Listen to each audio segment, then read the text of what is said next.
Good day, good afternoon, good night. How you doing? This is MCM and you're listening to You're Probably Right. Today we are going to have a serious conversation. Well, maybe not a serious conversation, but there's going to be a serious talk happening here. Now, of course, I'm only doing the talking, but just stay tuned.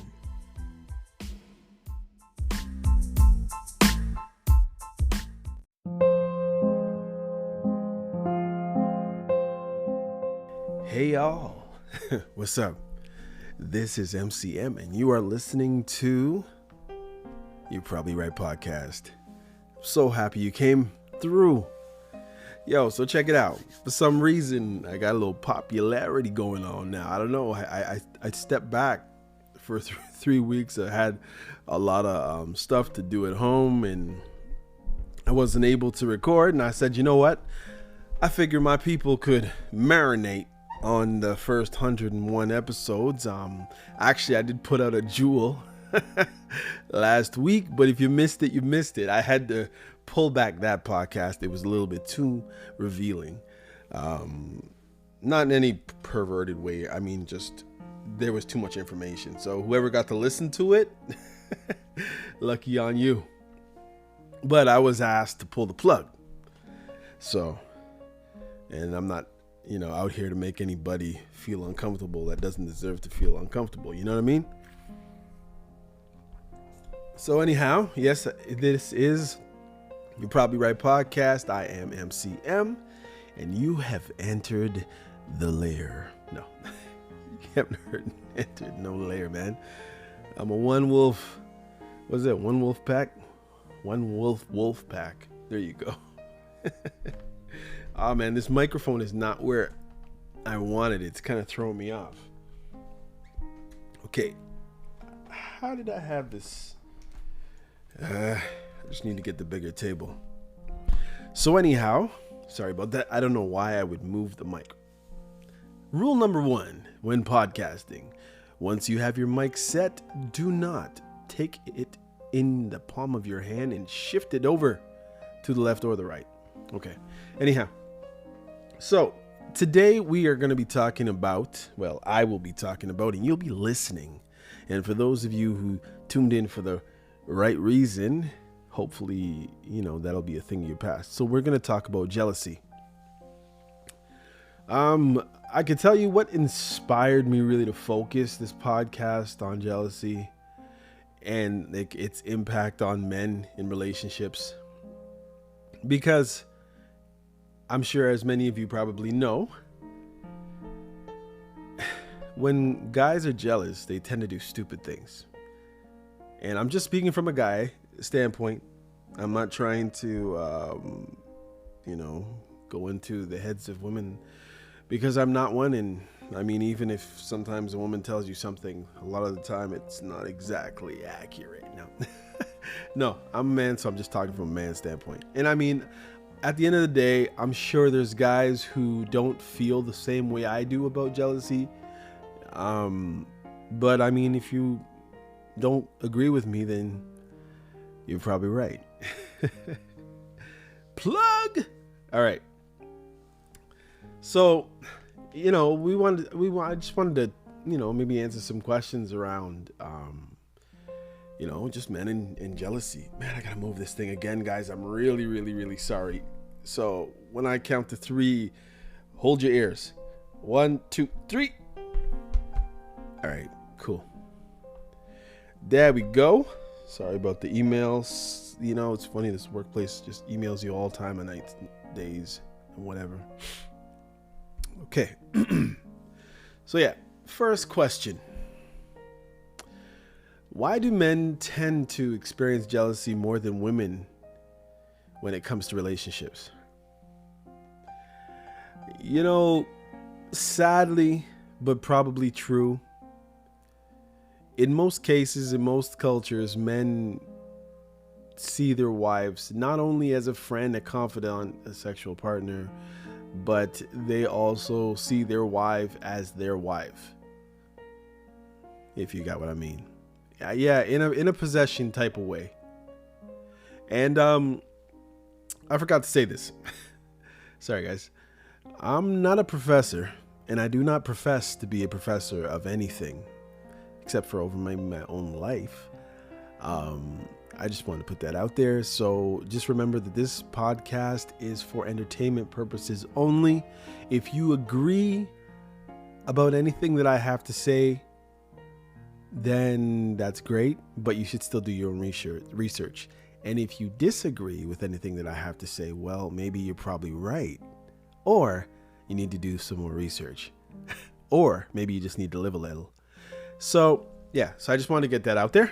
We just here talking. It's me. Maybe you're washing the dishes or cutting the lawn, or maybe you're just out for a nice walk by yourself because you're lonely or feeling jealous. Either way, that's cool.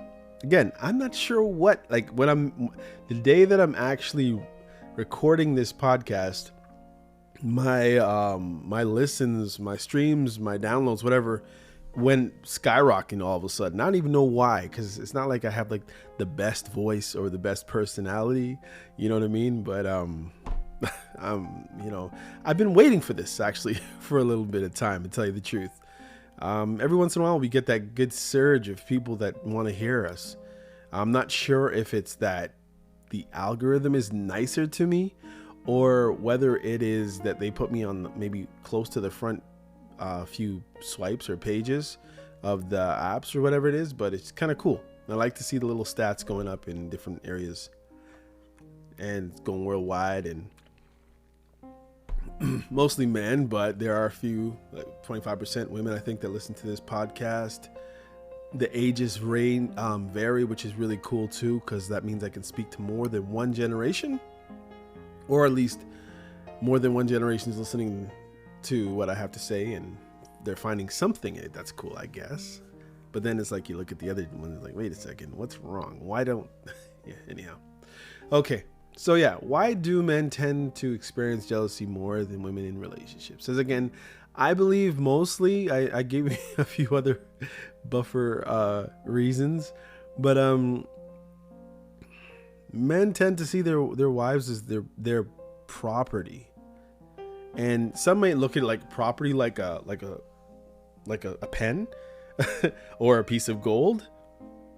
No, but theirs, like their mate, their best friend, their everything, they're there to see the big hole you have in the left cheek of your underwear for whatever reason, and they still stay. Like, you're comfortable, everything is just right, hopefully. In that, I mean, generally maybe right for them, even if things aren't healthy, even if they're not perfect.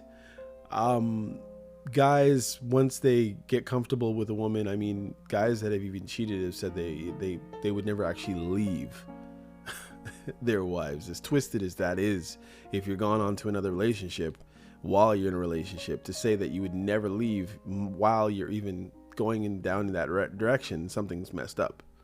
But yeah, guys tend to look at women, caveman, throw over the shoulder kind of deal in the back of their mind somewhere. So why is it really, as far as, comparing men to women? Again, I think that's it. I think it's the possession. And I can't say that women don't feel they possess their husbands, but I mean, generally speaking, men tend to be stronger. Men tend to call most of the shots. In most cases, I know there's a lot of guys that just, yes, ma'am, yes, dear. And a happy wife is a happy life, and they're not really sure what that means, even though they're spineless. But you know what I mean? There's no one answer, I guess. But I mean, that'd be my answer. It's just the possession. It's somebody can go into my wife, and it's not like, women are conquered in that exploit that I'm speaking about, and I think just somebody taking your property for a spin, especially without your say so, which you would never give, I think it just causes a big problem. And we look at sex differently, I think, as far as the two sexes are concerned, and that's why there are two. Okay. how can someone differentiate between healthy jealousy and unhealthy jealousy? Well, let's just deal with the elephant in the room, and that would be, obviously it's unhealthy if you're hurting the object of your affection, your wife. It's obviously unhealthy if you're hurting yourself. It's unhealthy if it's making your life less joyful. If you're just living in misery, then I would say that's definitely unhealthy. Now, healthy would be, you're gonna have respect for that person, and you don't want someone else to take away maybe the love of your life. It's not in a negative way, but it also keeps you on your P's and Q's, so that there's well put together people out there. There's well learned or well just well lived people out there who may have all kinds of ideas that you do. But I mean, if you don't keep up on your game and know current events, if that's your thing, or if you don't dress with a little pizzazz, maybe some sharply dressed well groomed gentleman might swipe your wife, like and not to say that you're scared. It doesn't bring any torturous feelings, suicidal ideations, or giving you any aggressive tendencies towards your wife, then you know what I'm saying. Basically, if there's no harm and it's just giving you respect and honor for them, then that's healthy. To know that they're somebody worth having, and someone not who you would love to be taken from you. Right. What are some of the common triggers that can ignite feelings of jealousy in men? Well, the common ones I would say are the way she treats him around other people. And that varies from guy to guy. Maybe you're someone who wants to be waited on, and honey, do you want another drink? Let me go get it for you. Oh, you're finished eating, honey. Let me go put that over there on the counter. And it's not to say that you're a slave to your husband. I can freely say, because they're my parents. My parents had a pretty good relationship. They had disagreements, but they never argued. There was no knockdown, drag out arguments where they were cursing and hitting or anything like that. They just used to have some strong debates every once in a while, but they were very seldom. And my mom, I look at her as a very strong woman, independent, although married. And but there was always this level of respect around other people, and level of respect behind closed doors in front of us kids, which is really cool to see again with parents. So some triggers, I'll say, yeah, for sure, the lack of respect. In many cases, it could be the way that a woman adorns herself out in public. And again, this isn't a Christian podcast, but it is done by a Christian. So I'm coming from that lens. I'm not coming from the Satans of Latter-day Saints, or I'm not coming from the, do whatever you want or thou wilt stance either. So, yeah. So, it says that a woman should, in the scripture says that a woman should adorn herself modestly.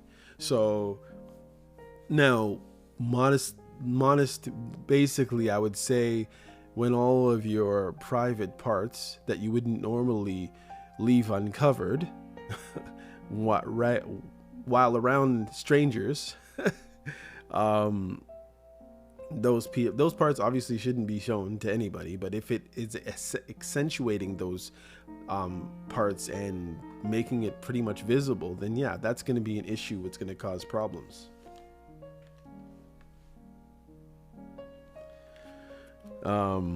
Yeah, so that would be another one. I mean, the way she adorns herself. Obviously lies.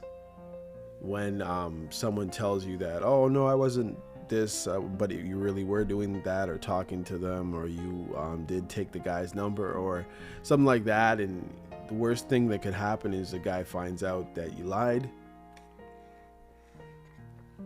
It's always worse.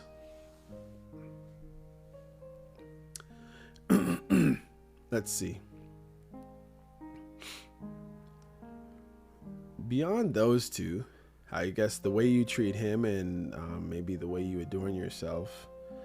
Obviously, mental illness is up there too, because some guys are just not right in the head for whatever reason, whether it's abuse that they've suffered, some horrible loss that they've suffered. Like, trauma really affects people in different ways. And when it is a trauma to you, even if it doesn't seem like a big deal to someone else, it's still trauma. And I'm sure there's other reasons too, but those would be the ones that I would think would have come to mind. And I can honestly say, from someone who's been jealous in a relationship, for me, it's not a good feeling. And I don't even really know where it 100% came from when I was dealing with it, because I mean, I remember me being a young person, and I saw admirers of my significant other, and I used to just, oh, you're really, hey, whatever. Well, it's my wife or whatever. Like, you know what I mean? Like, but I don't know. Yeah. Anyhow, let me get into this question. Is jealousy always rooted in insecurity, or are there other factors at play? It's not always rooted in just insecurity, but I mean, you know, that's that part in the Bible where it says, "Let no man think more highly of themselves than they should." You know, knowing that we are all sinners, saved by grace. It's like. Security in what? You know what I mean? If you're saying that you need to be secure in what you think you look at in the mirror, for what reason? I mean, we are all in Christ. Without Christ, we are nothing. So maybe we shouldn't feel so secure, and then maybe we would actually treat people better in our lives. So yes, there are other triggers, but insecurity is obviously a big one. But yeah, just the way that you're treated around other people. Maybe you don't feel that you're valued in your relationship as a man. Maybe you are told to earn and fix this and fix that, and then there's nothing on the back end. Maybe, you know, there's no intimacy in your relationship. There's no regular bond. There's no touch home base.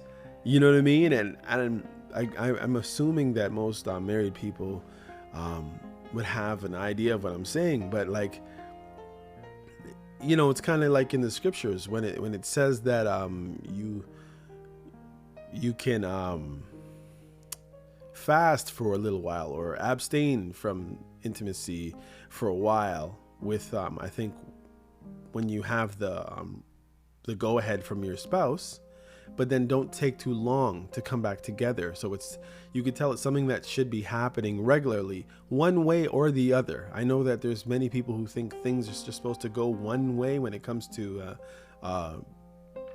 relationship between a man and wife, but there's other things, you know, and there's other ways. Just keeping it real.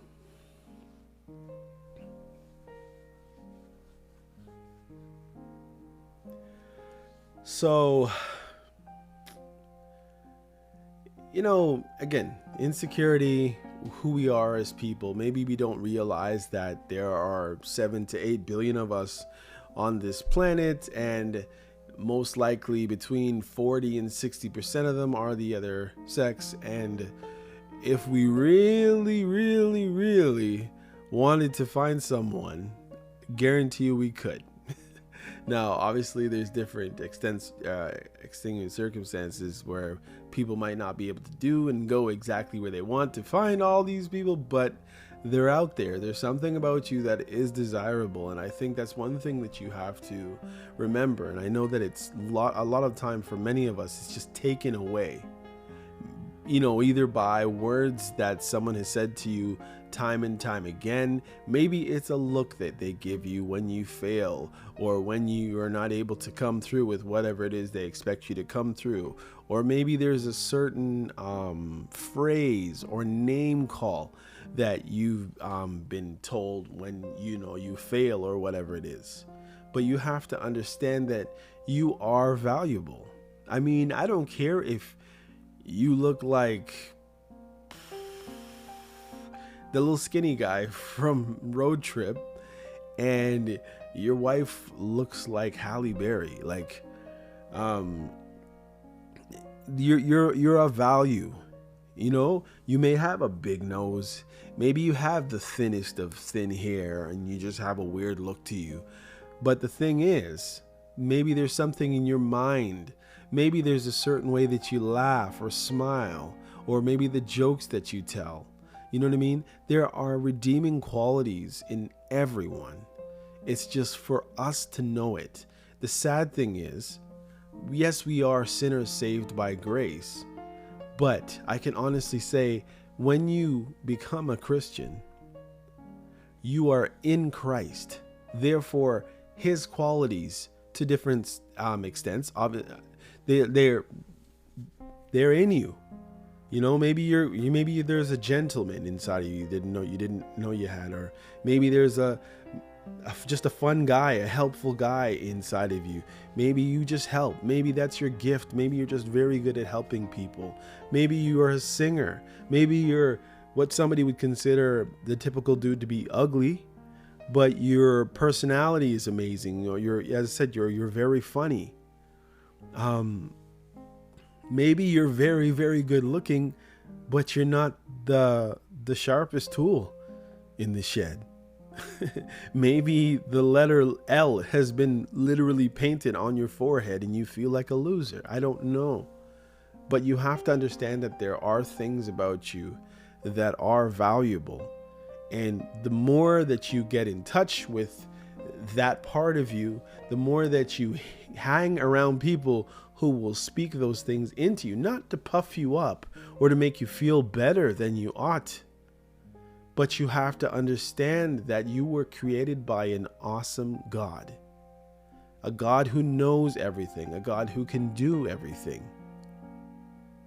So if a God who knows everything, right, who can do and who is everywhere, has seen everything, created everything, and he decided to create you. Now, don't you think there has to be something in you that's cool? Something in you that's good? Especially as a Christian? The Holy Spirit comes and lives and dwells in you as a Christian.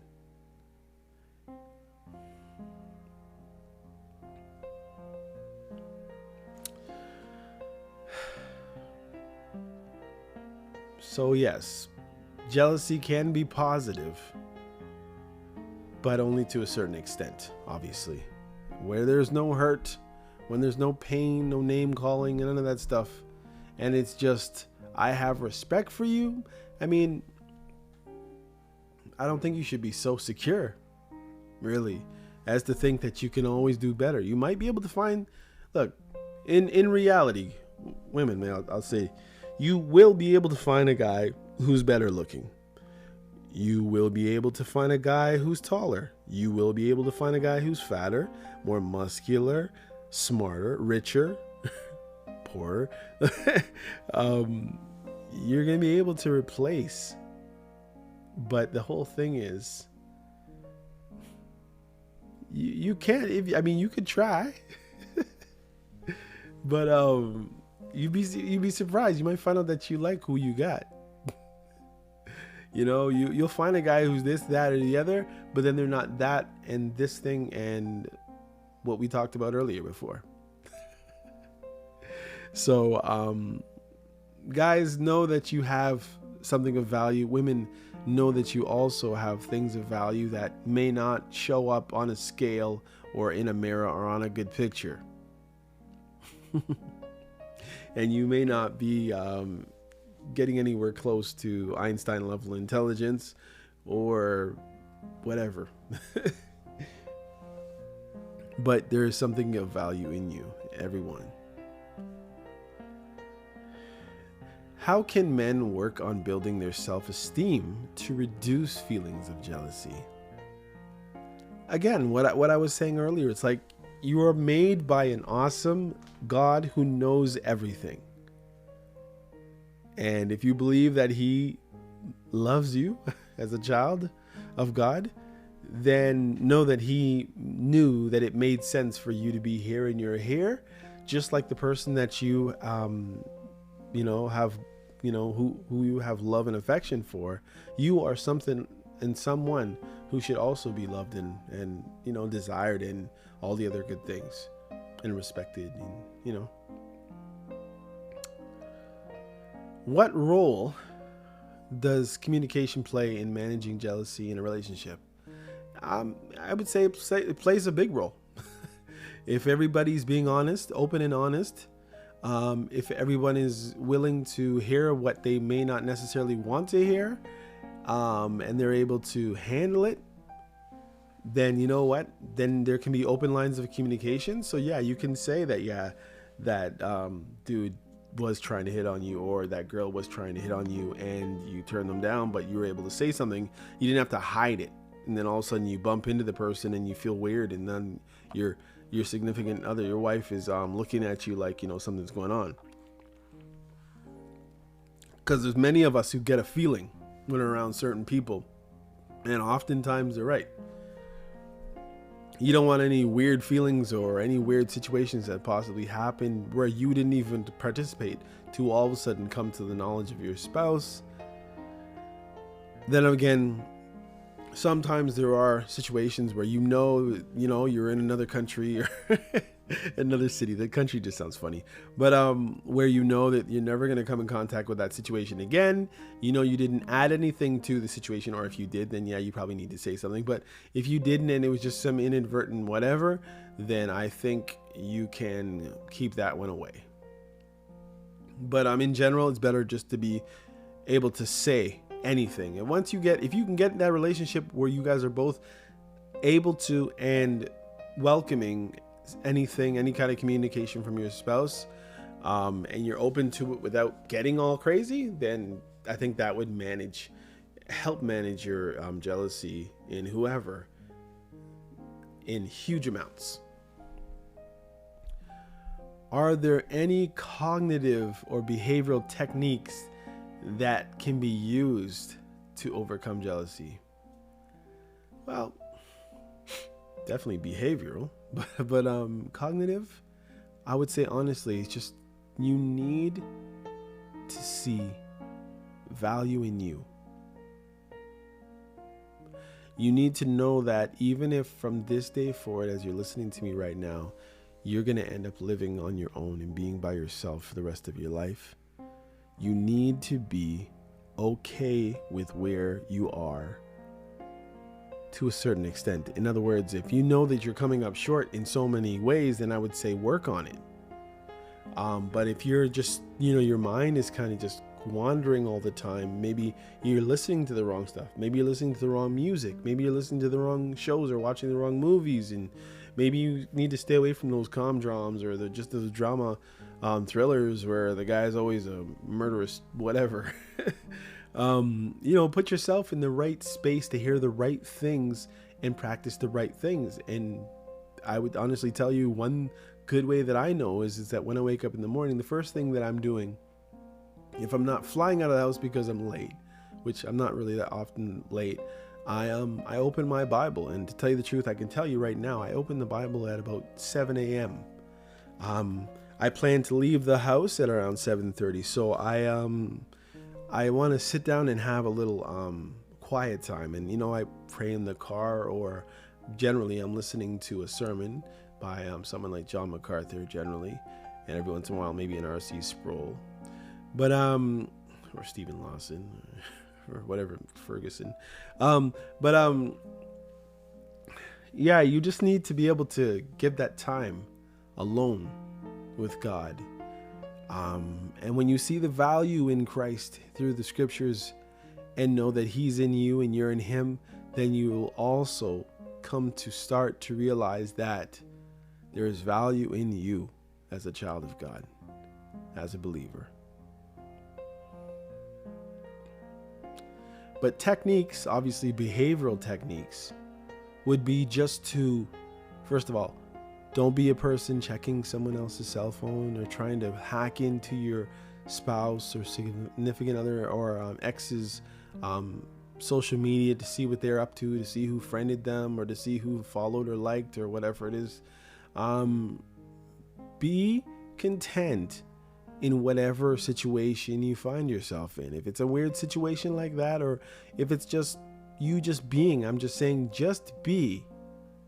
It's okay. It's okay. You can just trust God that something will turn around. God knows you. He created you. Something, whatever you're going to go through, whatever you're going through now, there is some positives out there for you, especially as a believer, because the word says that all things work together to the good of those who love God and who are called according to his purpose. And the scripture goes on from there, and I suggest, because I don't know where it exactly was taken from, just type in that and you'll find it pretty simply now.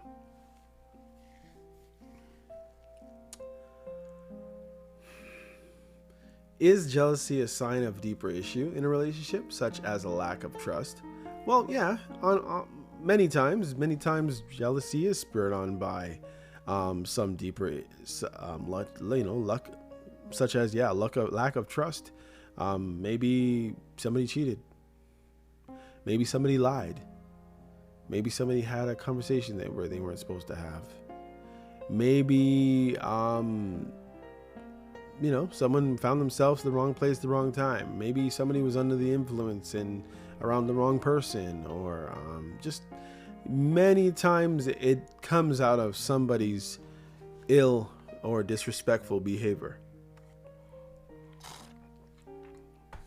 The issue is getting upset and not stewing in your jealousy. Hit it. Yeah, man. Well, yeah, I'm kind of upset. This guy tried to talk to you. When I look at myself and I look at him, he seems like a more your type of guy, or maybe he's better looking, or maybe he looks like you looked 10 years ago, or maybe he's much smarter and he was able to do the math faster as you guys are working out a deal at the store. Like, there's so many things that can naturally happen. And then yes, sometimes there's deeper issues. Trust issues will always exacerbate anything in a negative way. How can men let go of jealousy and move forward in their relationship? Again, you have to know that you are worth something as well. Now, I'm not saying you need to flaunt it and say, yo, yeah, maybe you got this and you got that, but I got this and this. That's not what I'm saying. I'm saying you have to sit down and really say, okay, well, is there anything cool about me? Is there something worthy to have? And many times when somebody feels that way, it's because it's like and I'm not into the bucket filling and all that stuff, and but maybe somebody hasn't been speaking into you in the right way. Someone doesn't lift you up in the right way. Maybe they're always just talking you down or shouting at you or telling you did something wrong or telling you what to do, but they're never actually saying, you know what, I really like what you did there. It's really special, and that's one of the reasons why I find you a special person. Or maybe you're not hearing the, thank you for doing that for me today. Or you cooked again for the 768th time in the last 2 years. Like, amazing, thank you. Like, There's so many little things that people many times don't do. Like say thank you to those who are around them or doing things for them regularly. All of a sudden, like, it's just supposed to happen for me. But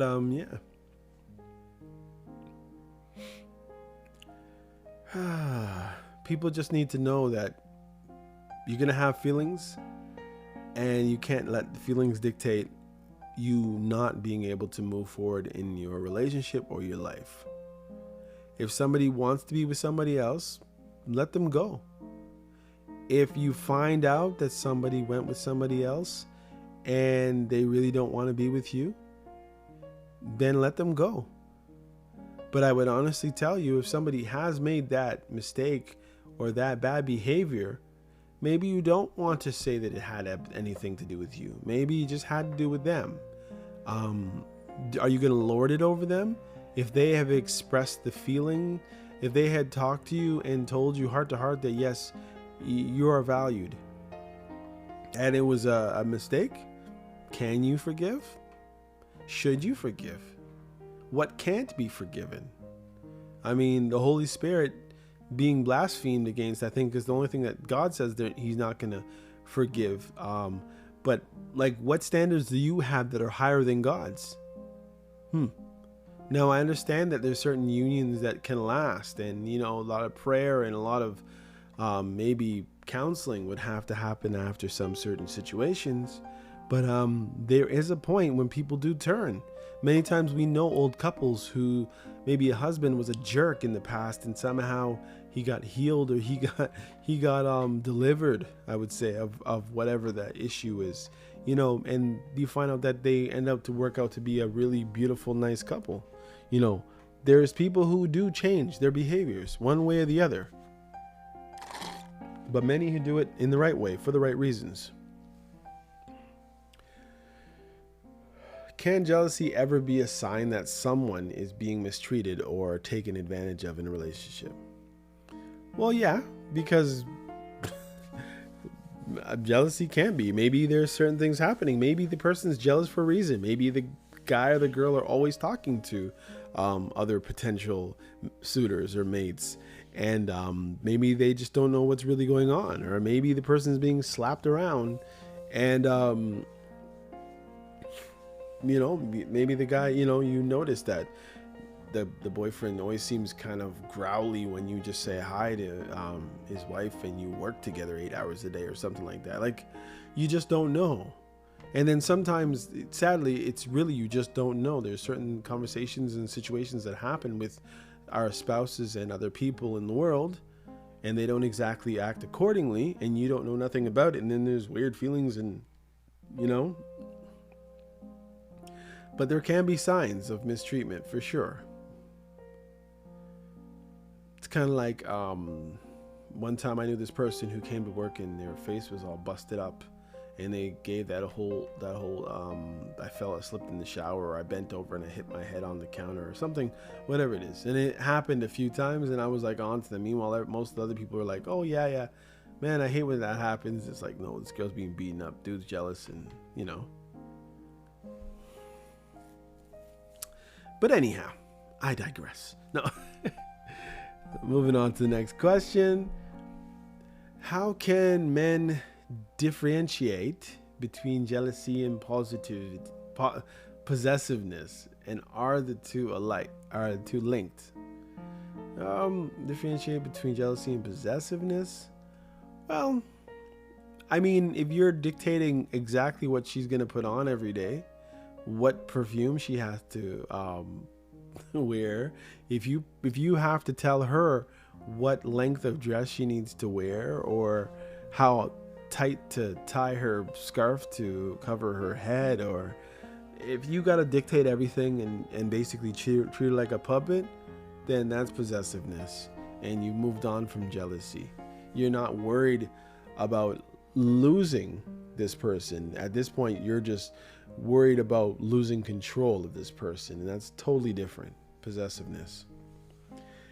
Now, I did say earlier that guys do see their wife as a possession, as theirs, but when I say possession, I'm not looking at it like that. Like you're dictating, you're making up all of the rules, and her opinion doesn't matter. I'm not talking about that. I'm talking about just that is my woman, that is my wife, and we'll die for that woman. And I expect a certain level of respect, and she knows what I consider respect. That's another thing. It says that in the scriptures that a woman should see that she respects her husband. Now, it doesn't even call for love. I mean, it calls for love for everyone, but the main thing is respect. And I think when a man loses respect, that's when all the other crazy stuff comes out of a man, is once he has no respect. When he has no self-respect, when he has no respect from his family or those people close to him or his wife, then anything can happen.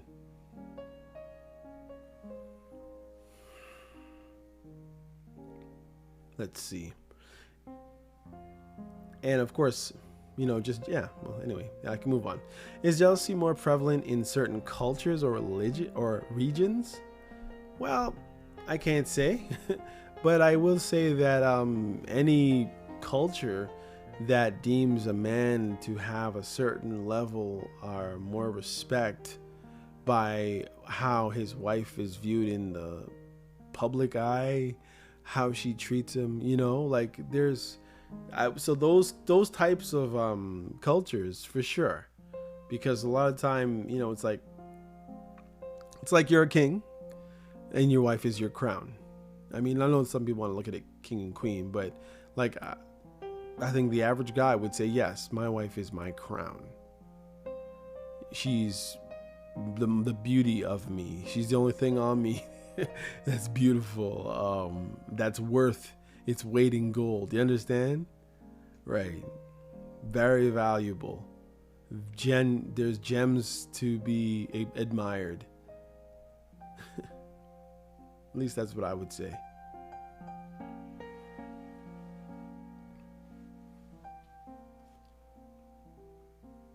Can jealousy ever be a sign of love or affection rather than a negative emotion? As I said, I think there's a healthy amount of jealousy that you can have, where as long as it doesn't cross over to alter your behaviors or anything, just any kind of behavior in a negative way, then I think it's okay.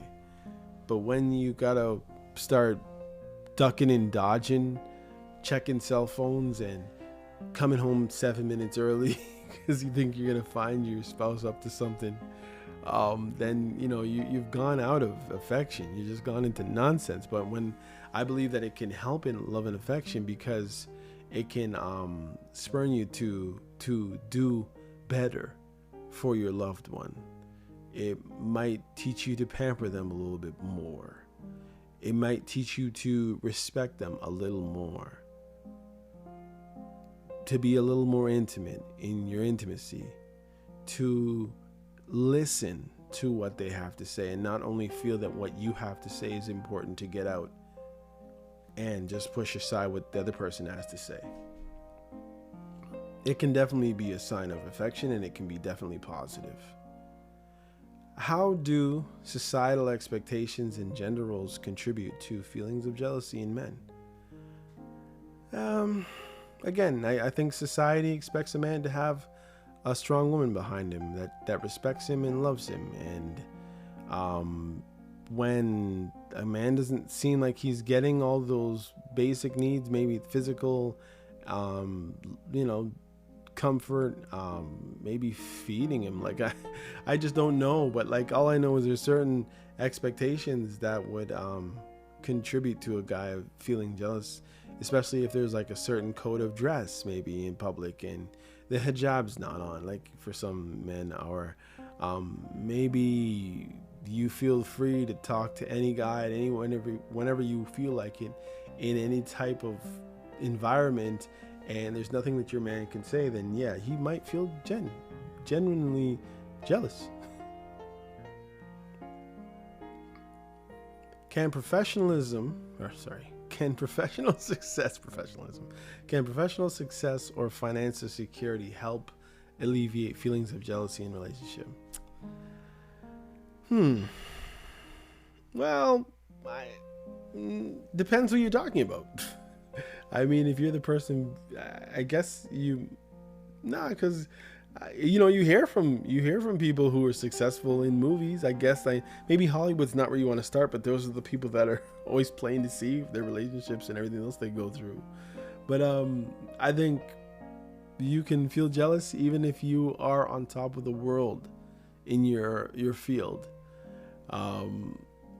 Because it's like when you have that individual that you love and you care about, and they understand you like no one else understood you before, and then you go or you feel in a situation where you're at risk to lose just any of those different types of connections, any of those cranial thoughts that or feelings that, like, if there's somebody that you have that pushes that button, that is put on that ring on your finger, or vice versa, to lose that amazing connection is scary for most.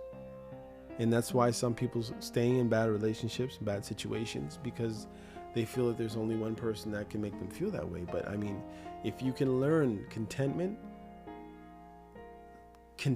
and humbleness, those two things can change your whole outlook on life. The understanding of sinful man is without Christ. Humbleness, that steadfast knowing that, there's really nothing good about me that's not connected to Christ in some way. I can consider myself a bad man without Christ. Definitely not good. But through him, there is something in me that's worth having. How can therapy or counseling be helpful for men who struggle with jealousy in their relationship? Well, you know what? Sometimes it can give you a sounding board. Like, you might find this funny, but a lot of guys, as you get older, you may be a guy that keeps a lot of friends, but usually our circles get smaller. And there's a lot of time, there's some things that we won't even say to our guy friends, And again, if you're jealous already, you're probably less likely to tell your good friends how you really do feel. So if you could kind of unload some of those burdens to an unbiased individual like a counselor, I think that can help you to regularly, if you regularly see a counselor and you hash out some of the feelings of the misgivings or whatever you have about your relationship or your partner or something that they do or don't do, I think if you're able to touch base with someone who is not going to judge you, someone who's going to listen to you, someone who will be a sounding board, someone who will tell you the truth, I think most men could definitely, and women could deal with, could do with some counseling for a good time, maybe at least over a good 5, 6, 7 more months. Regularly touch base, maybe once a week or once every 2 weeks. 2 weeks is kind of long. Maybe you wean off and go out to about 2 weeks, but I would say for every week. How can couples work together to overcome feelings of jealousy and build stronger, healthier relationships? Definitely communication. Communicate what? Everything that happens? No. Communicate how you feel about each other in a positive way. Communicate what ways that you're going to try to change and be better for your spouse. And that, I'm not saying you have to change your personality, but there's certain behaviors that you might have. Maybe you're going to stop buying short skirts with slits on the right side. Like, maybe you're going to start wearing jeans that fit you properly and don't accentuate any special things. Maybe you're going to take into account their other person's feelings.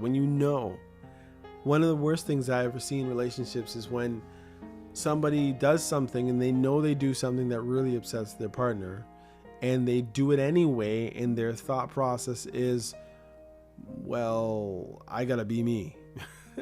He should get over it, or she should get over it. No, you're for him and he's for you. She's for you and you're for her. You should be able to know that once you get to know your spouse better and better, there's certain things that bug your spouse. And it's not for you to say, oh, they need to change, let me just move on with my life. No, sometimes you need to back up. Humble yourself. Yeah, humbleness is very important. So communication will definitely help you. And, just talking out everything can help you build a stronger relationship and a healthy relationship, because everything's out in the open. And what is really good as well is if someone's going to divulge something that they know that you're not going to like too much, if you cannot get angry, it helps. Or express your anger. Although all feelings should be allowed. What impact can childhood experiences or past traumas have on men's tendency towards jealousy in relationships? Well, if you had a lot of people, maybe a father or a mother, who were constantly leaving the home, or constantly not available to even have a conversation with, or not available because they're just too busy at work, or not available because the football game's on, being available for us as people is very important to us, and especially when we're small, because we think we're in our own world and other people are like co-hosts, and we want to be valued. And when they just something, obviously there's different traumas like physical trauma or other kinds of trauma, but not being there is huge. I've seen people respect and have care for those crabby, noisy, upset all the time fathers over the people whose father just wasn't there at all. So availability is definitely one of the biggest abilities to help someone out in their childhood, for you who are kind of all over the place, giving them stability.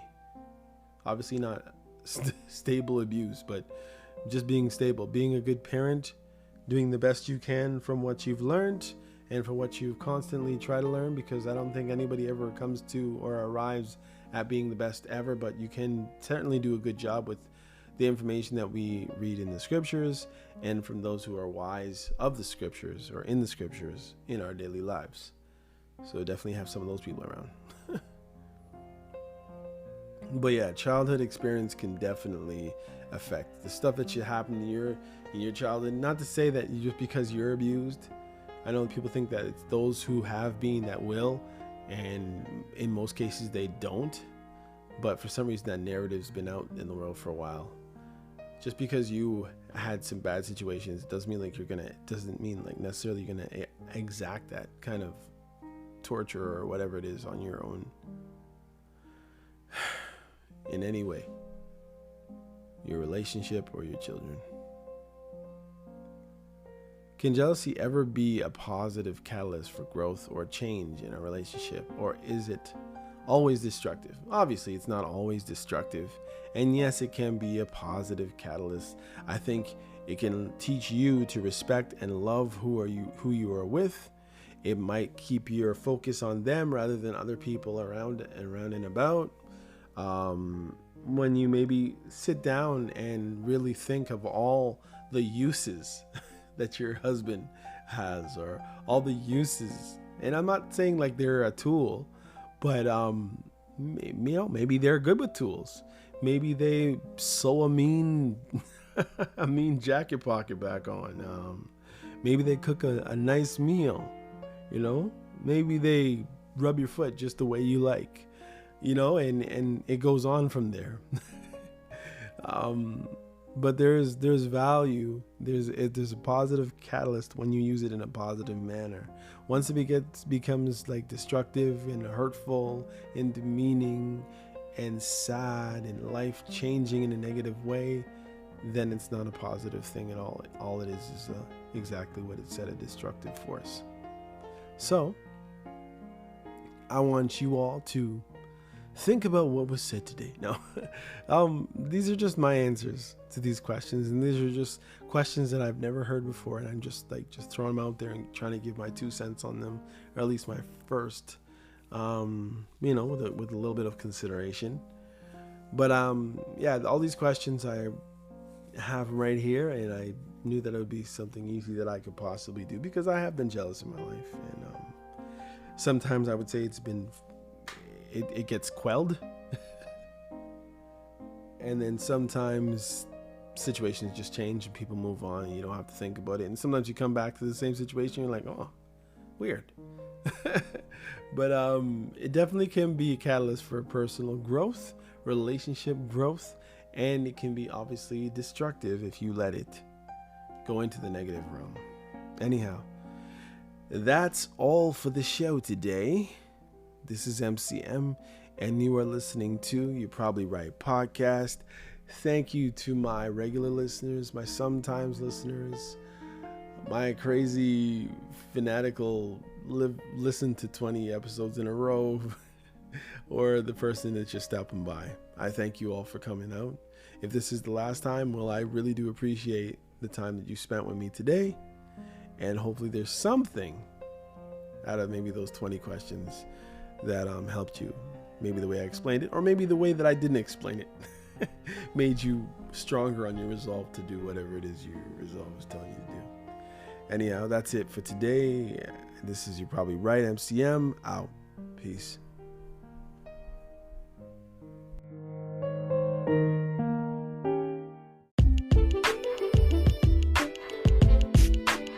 Hey, come check out You're Probably Right podcast. Society is getting more unpredictable every day, but at the same time, predictable in its unpredictability. Say that 4 times real fast. Come with me as I attempt to find clarity in all the fog while staying way outside the box and kicking the box way down the road with my size 12 dogs. I use the Bible, experience, education, fortune, misfortune, life's lessons, life's mistakes to sort through all the mess. I talk about news, God, God, self-help, sports, sickness, health, music, parenting, love, humbleness, hurt, pain, joy, and all the things that might make you say, I never thought of it that way. Hopefully, anyway.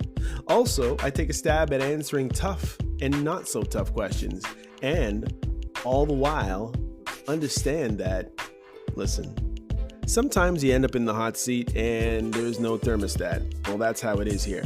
And because there's no topic, very few topics off the table, Torontonians will understand that Doug Ford reference there. Hopefully the podcast will be helpful and uplifting. And hey, maybe you'll find your own private Idaho here somewhere. Hope to see you soon.